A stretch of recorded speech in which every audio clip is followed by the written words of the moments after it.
Quality और consistent performance के लिए सिर्फ सिल्वर पंप्स एंड मोटर्स, नाम याद रखना।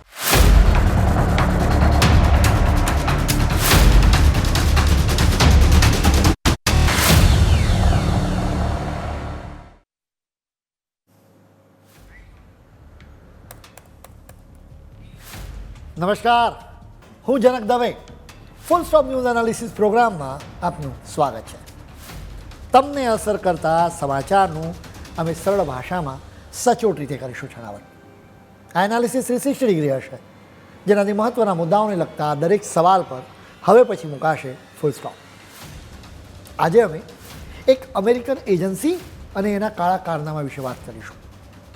ટ્રમ્પના સાથી ઇલોન મસ્કે તો દાવો કર્યો છે કે આ એજન્સીના કારણે જ તમે લોકો લોકડાઉનમાં રહ્યા હતા. એ સિવાય પણ આ એજન્સીએ બીજા અનેક ભયાનક કાવતરા રચ્યા છે. એટલે જ આખરે ટ્રમ્પ અને મસ્ક બંને સાથે મળીને આ એજન્સીને તાળું મારવા જઈ રહ્યા છે. આખરે આ એજન્સી કઈ છે અને એની કામગીરી દુનિયા માટે કેટલી ભયાનક છે, એના વિશે આજે અમે તમને વિસ્તારથી વાત કરીશું.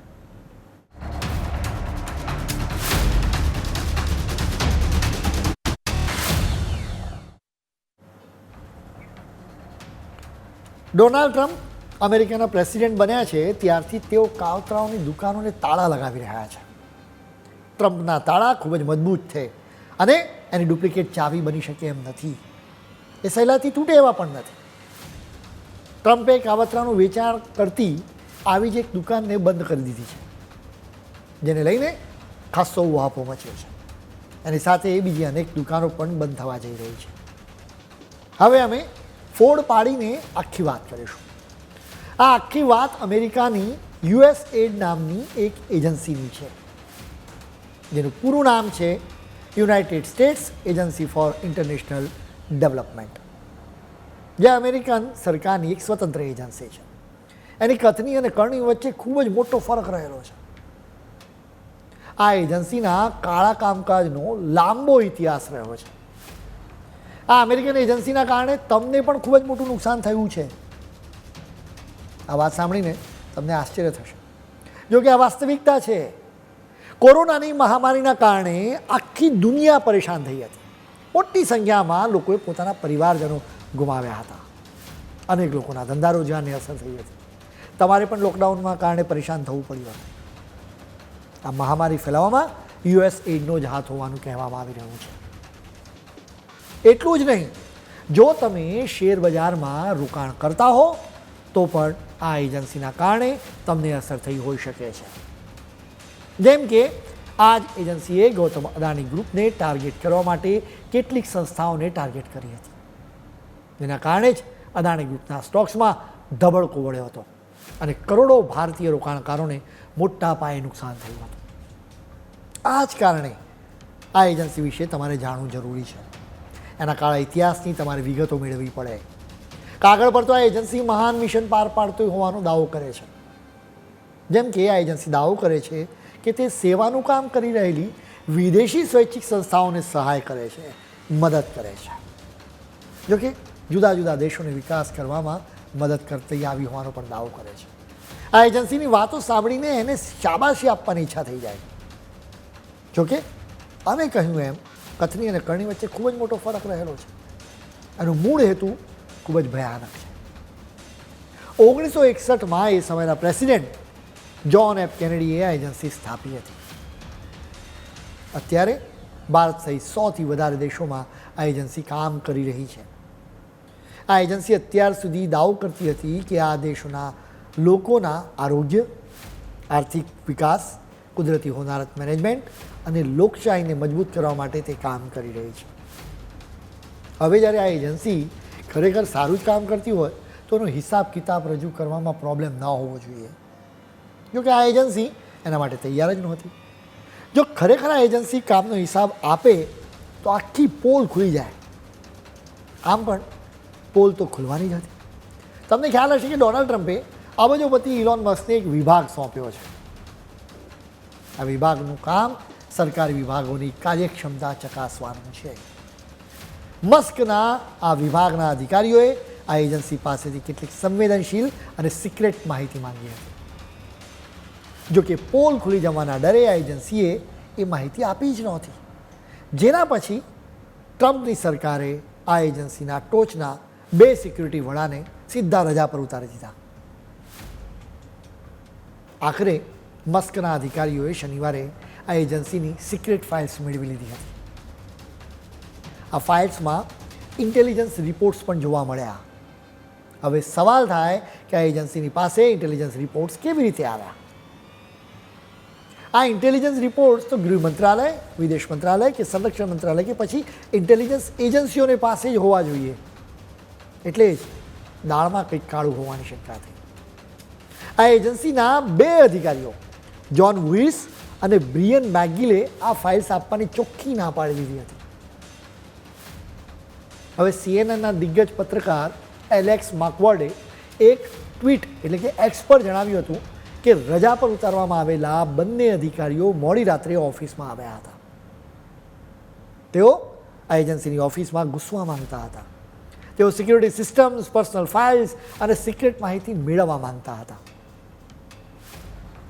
મસ્કના હાથે આ એજન્સીના કામકાજની વિગતો ના લાગે એના માટે ભરપૂર પ્રયત્નો કરવામાં આવ્યા. ડોનાલ્ડ ટ્રમ્પે રવિવારે આ એજન્સીની આકરી ટીકા કરી હતી. તેમણે કહ્યું હતું કે કેટલાક કટ્ટરવાદી અને ભયાનક લોકો દ્વારા યુએસ એઇડ ચલાવવામાં આવે છે. અમે તેમની હકાલપટ્ટી કરવા જઈ રહ્યા છીએ. તેમણે એમ પણ કહ્યું હતું કે અમે આ એજન્સીના ભવિષ્યને લઈને નિર્ણય લઈશું. જોકે આ નિર્ણય કેવા પ્રકારનો હશે એનો ફોડ પાડવામાં આવ્યો નથી. જોકે માનવામાં આવી રહ્યું છે કે આ એજન્સીની દુકાનને બંધ કરી દેવામાં આવશે. ટ્રમ્પ કરતાં મસ્કે વધારે આક્રમક રિએક્શન આપ્યું. તેમણે તો આ એજન્સીને ક્રિમિનલ સંગઠન ગણાવ્યું છે. સાથે એમ પણ લખ્યું છે કે આ સંગઠનના અંતનો સમય હવે આવી ગયો છે. મસ્કે એક ટ્વીટમાં એટલે કે એક્સ પર એમ પણ લખ્યું હતું કે શું તમે જાણો છો કે બાયો વેપનના સંશોધન માટે ફંડ પૂરું પાડવા યુએસ એઇડ તમારા દ્વારા ભરવામાં આવતા ટેક્સના ડોલર્સનો ઉપયોગ કરે છે, જેમાં COVID-19 પણ સામેલ છે, જેના કારણે કરોડો લોકોના મોત થયા હતા. આ આરોપમાં સહેજ પણ સચ્ચાઈ હોય તો આ ખૂબ જ ભયાનક બાબત છે. મસ્ક જેવો માણસ અમસ્તા જ આરોપ મૂકતો નથી. આખી વાત તમારા અસ્તિત્વના સંબંધમાં છે.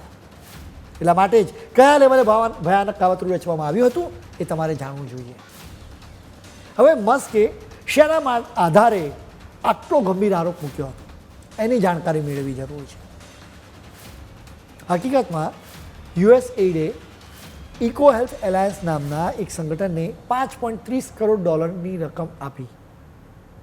આપણે એને રૂપિયામાં કન્વર્ટ કરીએ તો લગભગ 462 કરોડ રૂપિયા થાય. એ સમયે ઇકો હેલ્થ એલાયન્સે વુહાનની લેબોરેટરીમાં કોરોના વાયરસના સંશોધન માટે આ ફંડ પૂરું પાડ્યું હતું.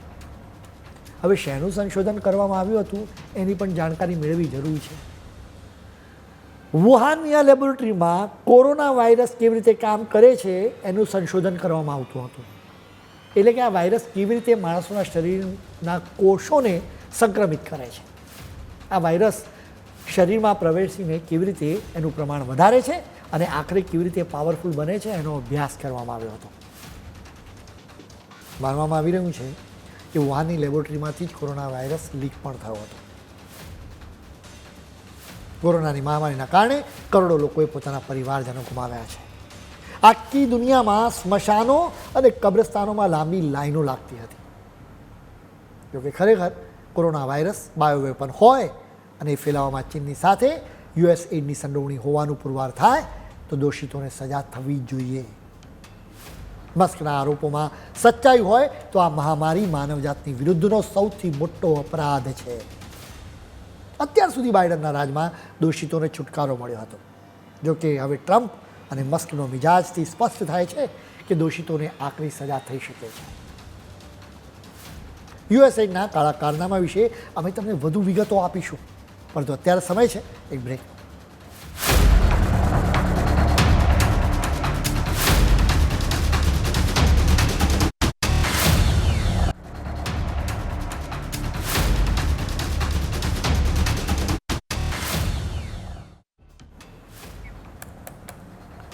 બ્રેક બાદ આપનું સ્વાગત છે.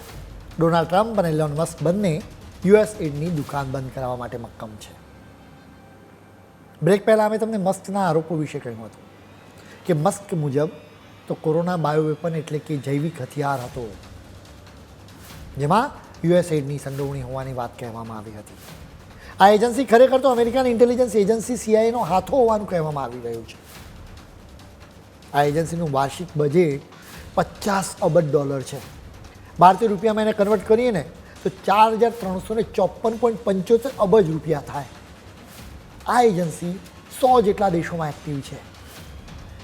અવારનવાર ઇન્ટેલિજન્સ એક્ટિવિટીઝમાં આ એજન્સીની સંડોવણી હોવાના આરોપો મૂકવામાં આવતા રહ્યા છે. હવે જ્યારે મસ્કના અધિકારીઓને સિક્રેટ ફાઇલ્સમાંથી ઇન્ટેલિજન્સ રિપોર્ટ્સ મળી આવ્યા છે, ત્યારે એ આરોપોમાં સચ્ચાઈ હોવાનું જણાય. આવા સંજોગોમાં આ એજન્સીની વેબસાઇટને બંધ કરી દેવામાં આવી છે. એના માટે કોઈ પણ ખુલાસો પણ કરવામાં આવ્યો નથી. બીજી તરફ ડોનાલ્ડ ટ્રમ્પે અમેરિકા તરફથી વિદેશોને આપવામાં આવતી સહાય અને વિકાસ માટેની મદદને બંધ કરી દીધી છે. આખરે યુએસએડને પણ તાળા મારી દેવામાં આવે એવી પૂરેપૂરી સંભાવનાઓ છે. વેબસાઇટ જ નહીં, પરંતુ એક્સ સોશિયલ મીડિયા પર યુએસએડ ઇન્ડિયાનું એકાઉન્ટ પણ બંધ કરી દેવામાં આવ્યું છે, જે સ્વાભાવિક પણ છે, કેમ કે એક્સ પ્લેટફોર્મ ઇલોન મસ્કનું જ છે. ટ્રમ્પ અને મસ્કના આવા પ્રયાસોના કારણે ઇકોસિસ્ટમમાં રહેલા તમામ લોકો ખૂબ જ ડરી ગયા છે. આ એજન્સીના અધિકારીઓ તો ચોક્કસ જ કાર્ડિયોલોજિસ્ટની પાસે પહોંચી ગયા હશે.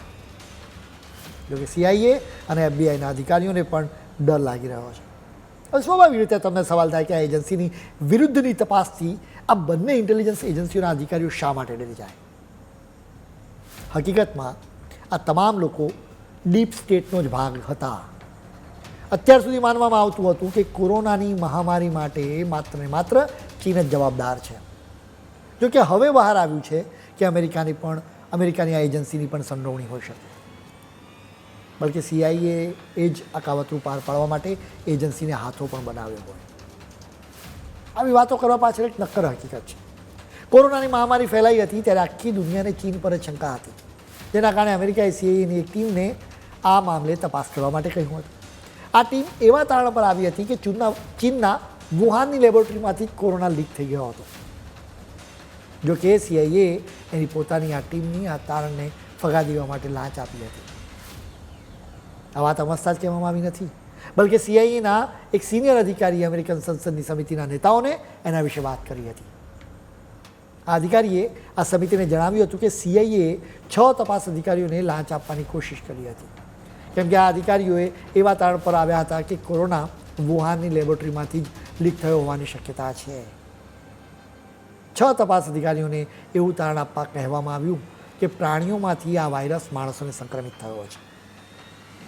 સીઆઈએની ટીમ તપાસ કરી હતી ત્યારે એવી પણ માહિતી સામે આવી હતી કે લેબોરેટરીમાંથી જ વાયરસ લીક થયો હતો. જોકે અમેરિકા તરફથી જ કહેવામાં આવ્યું કે આ તારણ વિજ્ઞાન પર આધારિત નથી. હવે સવાલ એ થાય છે કે સીઆઈએ નહોતી ઈચ્છતી કે ચીનની સંડોવણીનું તારણ આવે તો પછી આખરે એના અધિકારીઓની એક ટીમ શા માટે બનાવવામાં આવી હતી? હકીકતમાં એના માટે રાજકીય પ્રેશર હતું. કોરોનાની મહામારીમાં ચીનની સંડોવણી હોવાના આરોપની તપાસ કરવા માટે અનેક અમેરિકન સંસદ સભ્યોએ માંગણી કરી હતી, જેના કારણે જ આ તપાસ ટીમની રચના કરવામાં આવી હતી. આ ટીમે યોગ્ય તપાસ પણ કરી હતી. જોકે સીઆઈને લાગ્યું કે વધારે તપાસ કરવામાં આવશે તો તેઓ પણ પકડાઈ જશે, કેમ કે આખરે સીઆઈએના કહેવાથી જ યુએસએડે ઇકો હેલ્થ એલાયન્સ નામની એક સંગઠનને $5.30 કરોડ રકમ આપી હતી.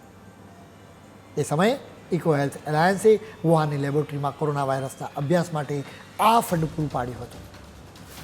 આ માહિતીને છુપાવવા માટે સીઆઈએ પોતાની ટીમને લાંચ આપી હતી. જોકે હવે આ માહિતી બહાર આવી છે. સીઆઈએ અને યુએસએડ વચ્ચેના કનેક્શનનો વધુ એક પુરાવો પણ સામે આવ્યો. યુએસએડના ભૂતપૂર્વ ડિરેક્ટર જ્હોન ગિલિંગને સ્વીકારવું હતું કે આ એજન્સીમાં ઉપરથી લઈને નીચે સુધી સીઆઈએના એજન્ટ્સ જ ભરેલા છે. મૂળ વિચાર એ હતો કે સીઆઈએના એજન્ટ્સ હોય તો વિદેશોમાં કામ કરવામાં સરળતા રહે. જોકે હકીકતમાં સીઆઈએ બાદમાં પોતાની ઇન્ટેલિજન્સ એક્ટિવિટીઝને પાર પાડવા માટે યુએસએડને આપવામાં આવતા ફંડનો મિસયુઝ કરવા લાગ્યું હતું. એટલે કે તમે સમજો કે અમેરિકા માનવજાતનો ઉદ્ધાર થાય એના માટે ફંડ આપતું હતું, જો કે આખરે તો એ ફંડનો મિસયુઝ જ થતો હતો. ઇલોન મસ્ક અને ડોનાલ્ડ ટ્રમ્પ બંને આ વાસ્તવિકતા સારી રીતે સમજી ગયા છે. એક રીતે સીઆઈએના બોસે પોતાની ટીમને લાંચ આપીને ચીનને પણ બચાવ્યું છે. કદાચ આ જ કારણસર મસ્કે એમ પણ કહ્યું હતું કે યુએસએઇડ ડાબેરી માર્ક્સવાદીઓના સાપોનો માળો છે. આ લોકો અમેરિકાને ધિક્કારે છે. મસ્કે એમ પણ કહ્યું હતું કે આ સાપો મરી જવા જોઈએ. આખો ખેલ ડીપ સ્ટેટનો છે. તમે બીજેપીના નેતાઓના મોઢે આ શબ્દો વારંવાર સાંભળતા હશો.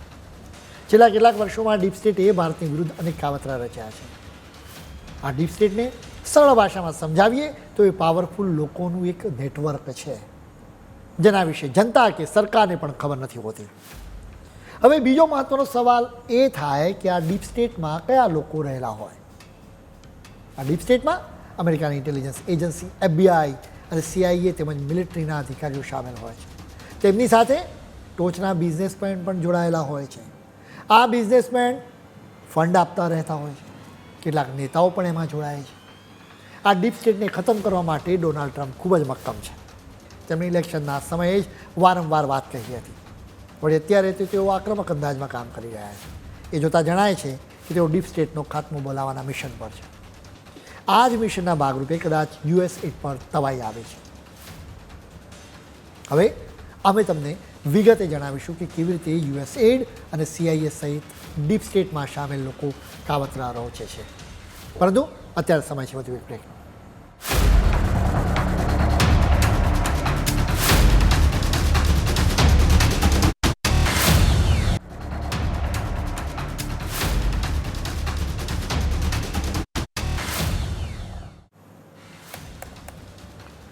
બ્રેક બાદ આપનું સ્વાગત છે.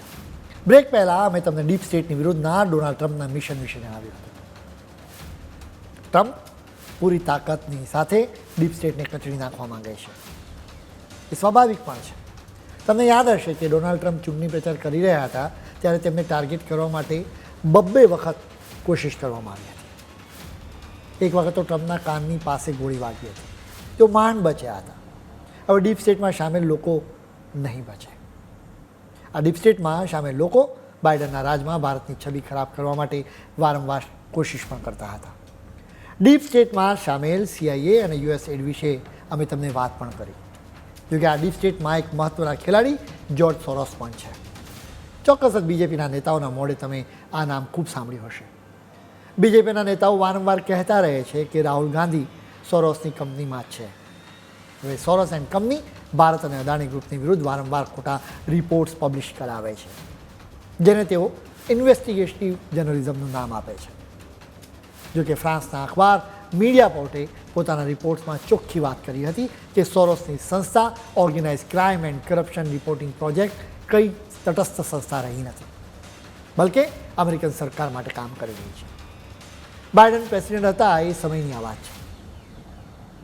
સોરોસ અને યુએસએઇડ ભારતની કેટલીક NGOને હાથો બનાવીને ભારતને ટાર્ગેટ કરતા રહે છે, જેને બીજેપીના નેતાઓ ટુકડે ટુકડે ગેંગ ગણાવે છે. 2001થી 2024 દરમિયાન યુએસએઇડે ભારતમાં ભરપૂર રૂપિયા ઠાલવ્યા છે. અમેરિકન સરકારના વિદેશી સહાય માટેના પોર્ટલ મુજબ અમેરિકા દ્વારા નાણાકીય વર્ષ 2023માં $20.18 કરોડ ઠલવાયા હતા. બીજી તરફ વર્ષ 2024માં $15.96 કરોડ ઠલવાયા હતા. આ રકમ ડોલરમાં છે અને ભારતીય રૂપિયામાં કન્વર્ટ કરીએ ને તો તે અબજો રૂપિયામાં જાય. ભારતને સહાય પહોંચાડવા માટેની મુખ્ય એજન્સી તો યુએસએઇડ જ હતી. આ ટેબલથી સ્પષ્ટ થાય છે કે 2001થી 2024 દરમિયાન યુએસએઇડે $1.60 અબજ આપ્યા છે. બીજી તરફ અમેરિકન વિદેશ મંત્રાલયે $84.86 કરોડ આપ્યા છે. આ ટેબલ પરથી જણાય કે સૌથી વધુ ભંડોળ NGOને આપવામાં આવ્યું છે. NGOને $1.39 અબજની રકમ આપવામાં આવી છે. એ સિવાય ઉદ્યોગો, યુનિવર્સિટીઓ, સરકાર અને ચર્ચને પણ ભંડોળ આપવામાં આવ્યું છે. અમેરિકાના વિદેશ વિભાગના અધિકારી માઇક બેન્ઝે યુએસએઇડના સંબંધમાં કેટલાક ખુલાસાઓ કર્યા છે. બેન્ઝે દાવો કર્યો છે કે યુએસએઇડ હકીકતમાં કોઈ સહાય આપતું જ નથી. જોકે એનો ખરો ઈરાદો વિદેશોમાં એક્ટિવિસ્ટ સંસ્થાઓ ઊભી કરવાનો છે, જેથી આવી એક્ટિવિસ્ટ સંસ્થાઓ મારફત અમેરિકા પોતાનો પ્રભાવ વધારી શકે. બેન્ઝે એક હકીકત પર ખાસ ધ્યાન ખેંચ્યું હતું. યુએસએઇડનું બજેટ $50 અબજથી વધુ છે. બીજી તરફ અમેરિકાની તમામ ઇન્ટેલિજન્સ એજન્સીઓનું બજેટ માત્ર $72 અબજ છે. CIA અને વિદેશ વિભાગ બંને કરતાં USAIDનું બજેટ વધારે છે, જેનાથી ખ્યાલ આવે છે આખી દુનિયા પર રાજ કરવા અમેરિકા માટે USAID કેટલી અગત્યની સંસ્થા છે. વિજય પટેલ નામના ફેક્ટ ચેકર કે જે ગુજરાતી પણ છે, તેમણે આવા કેટલાય ભારત વિરોધી નેરેટિવને એક્સપોઝ કર્યા છે. એમણે એક્સ પર લખ્યું છે કે અનેક વર્ષોથી ભારતની મહિલાઓના પ્રજનન ઇતિહાસ વિશે ડેટા કલેક્ટ કરવામાં આવી રહ્યો છે, જોકે ભારતમાં કોઈએ એનો વિરોધ પણ કર્યો નથી. અમેરિકા અત્યંત સ્વાર્થી છે, દરેક રૂપિયો ચોક્કસ ગણતરી કરીને જ ખર્ચે છે. બાઇડનના રાજમાં અમેરિકા નહોતું ઈચ્છતું કે ભારત આર્થિક પ્રગતિ કરે, આમ છતાં અમેરિકા અબજો રૂપિયા ભારતમાં શા માટે ઠાલવે એ સવાલ થવો વ્યાજબી છે. હકીકતમાં CIA અને FBIના અધિકારીઓ USAID મારફતે પોતાનું મિશન પાર પાડતા હતા.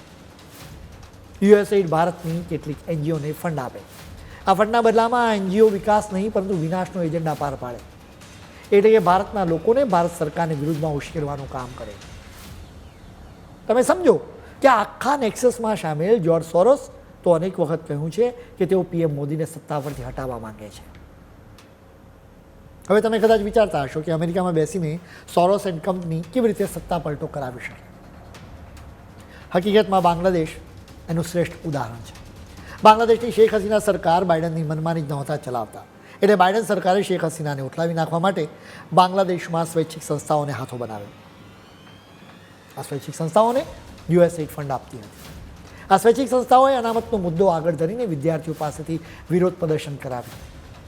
આખરે શેખ હસીનાની સરકાર ગઈ. મસ્ક એન્ડ કંપની દ્વારા અવારનવાર દાવો કરવામાં આવ્યો છે કે હેતી, યુક્રેન, ઇજિપ્ત અને બીજા અનેક દેશોમાં થયેલા સત્તા પલટા માટે સ્પષ્ટપણે USAID જ જવાબદાર છે. આપણા ભારતમાં પણ ખેડૂતોના આંદોલનથી લઈને નાગરિકતા સુધારા કાયદાની વિરુદ્ધ થયેલા આંદોલનોમાં ડીપ સ્ટેટની ભૂમિકા હોવાના આરોપો થતા આવ્યા છે. જો આ આરોપોમાં સચ્ચાઈ હોય તો આ આંદોલનોમાં USAID પાસેથી ફંડ મેળવનારી સંસ્થાઓની ભૂમિકા નકારી ન શકાય અને એની તપાસ થવી જોઈએ. હવે ટ્રમ્પ સરકારે ડીપ સ્ટેટમાં સામેલ USAIDની વિરુદ્ધ એક્શન લેવાનું શરૂ કર્યું છે.